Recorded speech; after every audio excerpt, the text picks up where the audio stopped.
بسم الله الرحمن الرحيم وما لكم ألا تنفقوا في سبيل الله ولله ميراث السماوات والأرض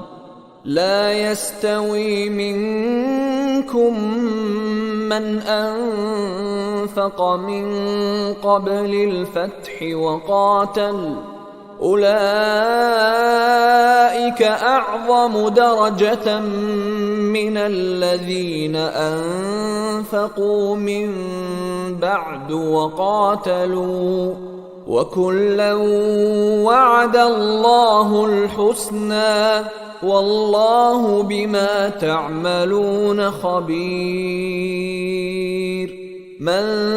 ذا الذي يقرض الله قرضا حسنا فيضاعفه له وله أجر كريم